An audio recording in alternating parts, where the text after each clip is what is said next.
DreamHack Open is brought to you by Corsair,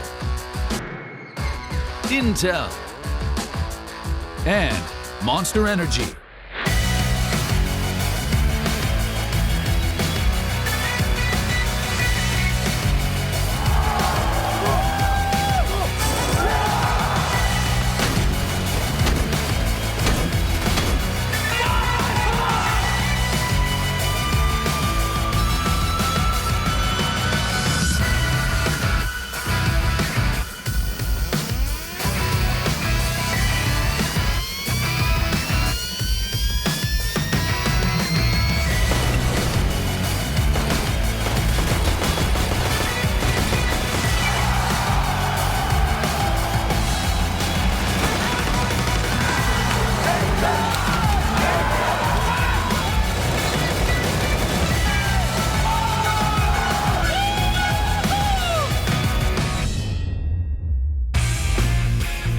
We're halfway through the competition here as Day 5 is dawning here at DreamHack Open Summer. Yesterday, we bid farewell to one more team as Triumph were kicked to the curb at the hands of CPG. On the other hand, Liquid and Big were victorious as they proved champions of their group and head straight to the semi-finals. It's been an emotional roller coaster, and today promises to deliver once again. We'll be saying goodbye to yet another team and finding out who will live to fight another day.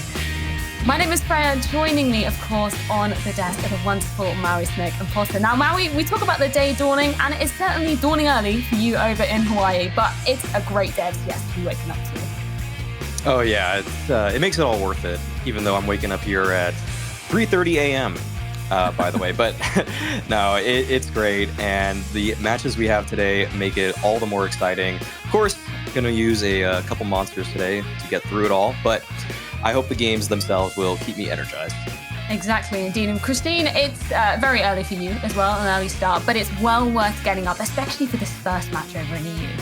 It is, man. As you mentioned, Freya, today's elimination day once again. We're getting closer and closer to finding out exactly what teams are going to remain, what teams are going to make it to those semifinals and make it out of groups as number one seeds. So I'm excited to see how the matches unfold.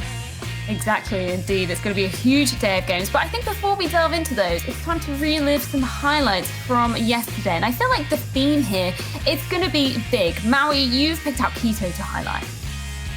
Yeah, Keto looked excellent yesterday. I still think that Big has probably lost a step or two from before the player break. Feels like they're a little less cohesive as a unit, but it doesn't always matter when you have players like Keto who can just rattle off 4 kills from New Box in spectacular fashion. He's picking players off on Dust too as well. Really showing why Big was the best team in the world for a while there. It's not always the tactics, it's sometimes the individual skill, and that's the beauty of Counter-Strike, just watching players pop off in a way like this and breaking the plays of the opposing teams. Well, we speak about Keto, but we've also got to speak about Tapson, haven't we, Potter? Yeah, we do have to speak about Tapson, but actually I changed the highlight and I'm going to be highlighting Keto as well. Ooh. I know that we're really speaking very highly of this man, but as it should be, right? Because yesterday in this match on Inferno, it was a 16-14 win for Big, and in this round, these guys are down 10-12. They just lost 5 rounds in a row. And you can see the setup here. Tapson, he was set up with that Flash Prime, ready to give to Keto in case things got dicey, and things did get dicey. And Keto got more than he could ever ask for with that 3-piece and even following up with an AWP entry. So the impact that Keto was providing for these big guys yesterday, it was top notch. It really was indeed, and I'm so excited to see if that will continue on the road here at DreamHack Open Summer. But of course, none of those highlights would have been possible without our awesome sponsors, Monster Energy, Corsair, and Intel. Thank you so much for helping make DreamHack Open possible. But with that, I think it's time to move on to our topic of the day, which focuses on the future of Counter-Strike rosters. Because Christine, we've seen a lot of rosters expanding, namely Astralis really starting that trend of adding extra players into their bank. Yeah, extra players, extra coaches. We just saw Moses having his debut yesterday with Liquid. He did tweet out that, hey, he can't take full credit for that victory quite yet. It hasn't been a full 24 hours, but you're absolutely right, Freya. We're seeing a large shift right now in the CSGO community. I mean, free agents are getting picked up left and right, newcomers, a lot of new talent getting recognized. So it's an exciting time in this whole new online era of Counter-Strike. It really is indeed, and I want to pick up on something that happened quite recently, which is obviously Bymas moving over to Mousesports to become their official 6th player, really. Maui, what did you make of that move? Is that an exciting prospect? Yeah, I think it is. It's a little bit scary if you're one of the players on Mouseport, knowing that you're actually, at this point, probably all expendable other than Kerrigan. I don't think Bymas is going to be in-game leading anytime soon. So everyone else has to kind of watch out for that. But it also gives you a little bit of a safety net as well if you're a player on that team. You know that you can probably take a break. And because this 6-man lineup has already been formed, you know that if you need to step away for some personal issues, whatever that may be, then you can come back and hopefully your job is still in place. Hopefully they're not replacing you with that 6-man and he's just going to slot in and your team will hopefully not miss a beat. Well, I know what you guys are thinking at home. You want to hear what the players have to say about this topic, and you are in for a treat because we had the chance to chat to some of them and see what they think about the future of Counter-Strike rosters. Having more than 5 players in my team, that's difficult.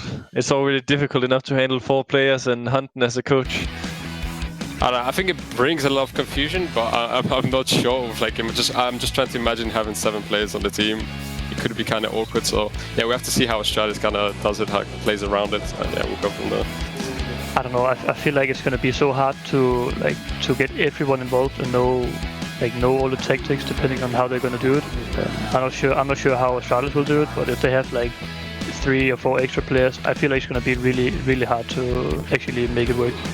I think it could be the future of Counter-Strike, but maybe more so to have like 10 players, so you have 2 for each spot or something. I think the main theme for me is the schedule is too harsh on the players. That's why we're looking to add 1 or 2 other members to different teams. I don't think it's because of like tactical reasons.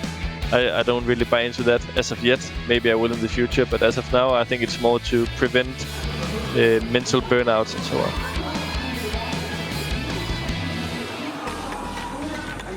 Interesting to hear from a number of players there about the evolution of Counter-Strike, the tournament circuit, the actual teams themselves. But we've also got a tip of the day, and it's from Vanity, and he's going to talk a little bit about patience in Counter-Strike. I think the biggest tip I can give is like gradual improvements, a lot bigger than like huge improvements. You're not going to notice yourself getting better day to day, but you just have to kind of trust the process. And like regarding CS, just aim before you shoot. Short and sweet there from Vanity. Potter, what do you make of that tip?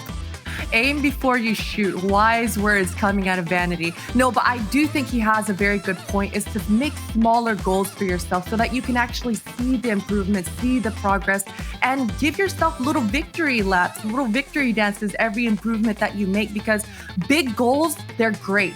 Seeing the light at the end of the tunnel, it's going to give you hope. But you gotta be able to convince yourself that you're starting to make it up there. So I like that, making smaller goals for yourself and reaching them. Yeah, Rome wasn't built in a day, was it, Alex? No, it wasn't. And I know that's a sports psychologist tip of sorts, that you should be making these kind of smaller incremental goals so that even in a game itself, you can say, all right, guys, let's aim for 10 rounds here. Okay, let's aim for 14 rounds. Okay, now let's aim to win the game. Just little things like that to keep everyone objective oriented and focused in a way that can help you just kind of reach little milestones instead of just saying off the bat, oh, our aim is to win a championship. Come on, maybe make it out of groups first, something like that. Yeah, we're talking about small steps, but we're going to be making some big steps today as we're going to take a look at the matches coming up. And let's see how the Group B bracket has been playing out. Obviously, we're going to be focusing on the EU side of life first of all. It's going to be Complexity versus OG in our first game of the day. Potter, I am so excited to get into this one. I'm so excited as well. And as you can see there, Complexity, they had to beat out Force 2-1 to make it into this winner's match. And OG, we saw them knocking out Spirit to make it here as well into that lower elimination match. And Force, you can see there that they're waiting for the loser of this Complexity versus OG. They're absolutely ready to kind of make it into that qualify for playoffs to the right there. So definitely all of these teams, they're vying for that trophy. They are ready and waiting, and they are hungry indeed. But speaking of hungry, we're going to move over to the NA bracket as well to have a look at what treats we are going to be served up later today. It's obviously going to be Furia versus Team 1 in our winners matchup. The winner of that is going to be going to the playoffs later this week. And then we're also going to be having well, not a rematch, but we saw ZPG and Chaos both playing yesterday, and that's what we are going to be focusing on later on in the day. But starting off with Furia and Team 1, what are you guys kind of making of this matchup going? And Alex, I know this is going to be interesting because it's a Brazilian derby. Yeah, this should be a pretty good match for both of these teams. Team 1, mostly Brazilian, and you mentioned that it's a Brazilian derby, but my eye is actually focused on the one player not from Brazil, Malbs, the Guatemalan player. He really stood out last time we watched Team 1, and I have a feeling that he's going to show up in the server today as well. Well, there is so much incredible Counter-Strike action to get into today, and we are only just beginning to ramp it off. Kicking it all off, rather. We're going to be delving into EU, where two giants are colliding. It's going to be Complexity locking heads with OG in our winners match to determine who will continue their run to the semis and who will fall down into the lower bracket. It's a perfect way to start your day, and it's coming up after this.